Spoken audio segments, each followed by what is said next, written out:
मेरा नाम राशि है। मैं ये कहानी कभी किसी को नहीं बताना चाहती थी, क्योंकि ये मेरे पति और मेरी ही बहन की कहानी है। उन्होंने जो मेरे साथ किया, भगवान ऐसा दिन किसी को ना दिखाए।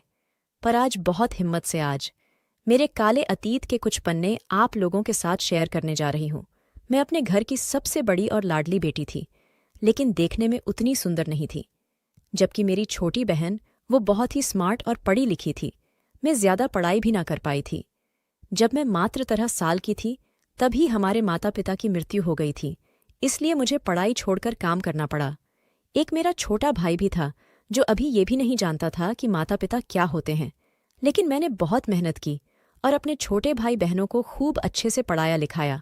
पर अब स्थिति ये हो गई थी कि मेरी शादी नहीं हो पा रही थी। एक तो उम्र, ऊपर से रूप रंग, जिसे देखकर कोई भी लड़का मुझे पसंद नहीं करके जा रहा था। मेरे दोनों बहन भाई पढ़ लिखकर काबिल बन चुके थे। मुझे अब वो उतना सम्मान भी नहीं देते थे। वो दोनों अपनी ही दुनिया में खो गए थे। मुझे अब बहुत बुरा लग रहा था। जिन बहन भाई के लिए मैंने दिन देखा ना, रात यहाँ तक कि अपनी जवानी भी गंवा दी। अब सब करने के बाद मैं ही अकेली रह गई थी। लेकिन एक दिन मेरी बहन घर आई और बोली कि शादी की तैयारी करूं। उसके होते हुए मुझे कोई चिंता करने की जरूरत नहीं है। मैं तो लड़के को देखकर पागल ही हो गई।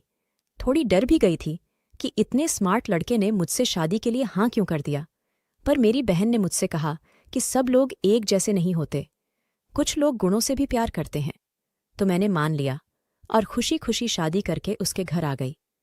पर मैं चौंक, जब मेरी बहन भी मेरे साथ ही आ गई। मैंने उससे पूछा भी कि वो क्यों जा रही है, तो उसने कहा कि मुझे कोई तकलीफ ना हो इसलिए। और विक्की उसका अच्छा दोस्त है, तो उसे वो अच्छी तरह से जानती है। जब 1-2 दिन में आप इसके साथ सेटल हो जाओगी तो आ जाऊंगी वापस। मुझे भी सही ही लगा।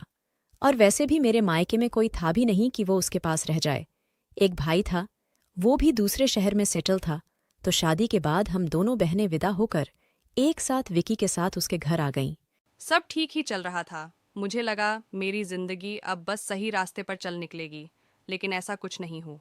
सारी रस्में मेरे साथ बड़े ही बेमन से विक्की ने पूरी की। एहसास तो मुझे हो गया था कि ये शादी उसने ज़रूर किसी मजबूरी में की है, पर फिर भी मेरे मन में एक उम्मीद सी थी कि शायद मेरी शादी चल जाए। पर मेरी उम्मीदों पर उस वक्त पानी फिर गया जब सुहागरात के कमरे में विक्की मुझे नहीं, मेरी बहन को ले गया और मैं देखने के अलावा कुछ न कर सकी। अंदर से मेरे पति और मेरी बहन की आवाज़ें आने लगी। मेरा पति कह रहा था कि आज नहीं, आज मेरी शादी हुई है। ये शादी के पहले तक तो ठीक था, पर अब तो बख्श दो मुझे। अब मत करो मेरे साथ ऐसा। मैं ये सब अब तुम्हारे साथ नहीं कर सकता। तुमने कहा था मुझे कि अगर मैं तुम्हारी मर्जी से शादी कर लूँगा तो सब ठीक हो जाएगा। अब तो मेरी शादी भी हो गई, फिर भी तुम मुझसे ये सब करने को कह रही हो। फिर मेरी बहन की आवाज़ आई, तुम चाहो या ना चाहो ये तो तुम्हें करना ही पड़ेगा। मैंने तुम्हारी शादी इसलिए करवाई है ताकि हमें जो करना है आसानी से होता रहे, इसलिए नहीं कि तुम शादी के चक्कर में मेरा काम ही भूल जाओ। विक्की काफ़ी देर तक उससे मना करता रहा, पर वो ना मानी।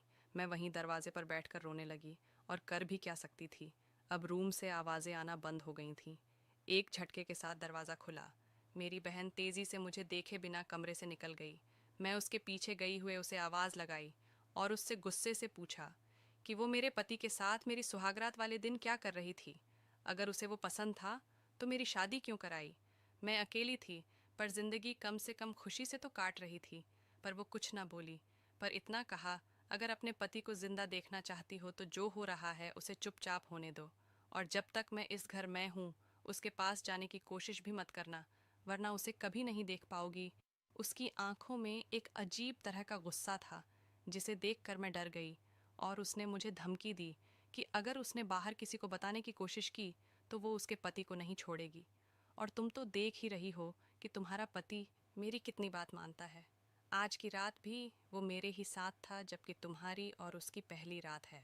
पहली रात है तो भलाई इसी में है कि अपने काम से काम रखो, और जो हो रहा है उसे होने दो। टाइम आने पर तुम्हारा पति तुम्हें लौटा दूंगी, और अगर तुम किसी को बताती हो तो तुम्हारी ही बदनामी है कि तुम अपने पति को नहीं संभाल पाई। इतना कहकर वो बाहर निकल गई, और मैं वहीं बैठकर अपने भाग्य को कोसने लगी कि मैंने ऐसा कौन सा पाप कर दिया जिसकी मैं सजा भुगत रही हूँ। मैंने खिड़की से झांक कर देखा तो विकी बेड पर बेसुध सोया हुआ था।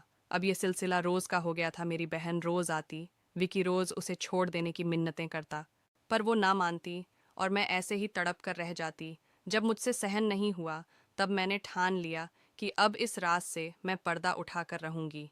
अगले दिन जब शाम हुई तो मैं उनके कमरे में जाकर छिप गई। जब शाम हुई तो रोज़ की तरह कमरे में आई। तब तक विकी अपने बेड पर आकर लेट गया था। मेरी बहन ने आते ही उसे कमर के बल लिटा दिया और कमरे की लाइट बंद कर दी। उसने जैसे ही रोज़ की तरह चीख पुकार शुरू की। मैंने लाइट ऑन कर दी। कमरे का मंजर देखकर मेरी चीख निकल गई। मैं बेहोश होते होते बची। मेरी बहन मेरे की पीठ पर बैठी हुई थी और उसके बाल पकड़कर उसके कंधे में हुए घाव को साफ कर रही थी। मैंने उससे पूछा, ये तुम क्या कर रही हो? उसने कुछ ना कहा, बस अपनी जगह से उठी और विकी के घाव साफ किए और मेरा हाथ पकड़कर बाहर ले आई और बोली, वैसे तो आपको ये सब नहीं देखना चाहिए था, पर अब देख ही लिया है तो सुनो, ये मेरा कॉलेज का दोस्त है। एक दिन हम रात को पार्टी से वापस आ रहे थे तो हमें एक लड़की दिखी। हमने सोचा कि बेचारी दुखियारी है, इसकी मदद कर देते, इसलिए हमने उसे अपने साथ बिठा लिया। वो सबसे पीछे बैठी। मैं स्कूटी चला रही थी। अचानक उस पर नज़र पड़ी तो देखा कि विकी को नींद आ रही थी और वो लड़की उसके कंधे पर कुछ कर रही थी। डर की वजह से मेरे हाथ से स्कूटी गिर गई। मैंने दौड़कर विकी को उठाया, पर वो लड़की ना जाने कहाँ चली गई। उसके बाद विकी की हालत खराब रहने लगी। उसके कंधे का घाव और गहरा होने लगा। जब डॉक्टर को कुछ समझ नहीं आया तो मैं उसे एक बाबा के पास ले गई। उन्होंने बताया कि वो कोई साधारण लड़की नहीं थी। उसने जो किया है उसका एक ही नक्षत्र है कि कोई स्वाति नक्षत्र में जन्मी लड़की से इसका विवाह ब्रह्म मुहूर्त में हो, और ये दोनों वह अमावस्या की रात को वैवाहिक संबंध बनाकर अपनी जिंदगी को आगे बढ़ाए, तभी विकी की जान बच सकती है। लेकिन ध्यान रहे, उससे पहले 15 दिन किसी करीबी को मेरी बताई विधि करनी होगी, जिसके बारे में उसकी बीवी को कुछ पता न चले। इसलिए मैंने आपकी शादी विकी से करवा दी। दीदी, वो बहुत अच्छा लड़का है, आप उसके साथ बहुत खुश रहेंगी, पर क्या आप ये सब करेंगी? मैं खुशी खुशी मान गई। कुछ ही दिनों में विकी नॉर्मल हो गया। फिर मेरी बहन भी चली गई। हमारा मकसद किसी भी अंधविश्वास को फैलाना नहीं है। इसमें लिखी सारी घटनाएं काल्पनिक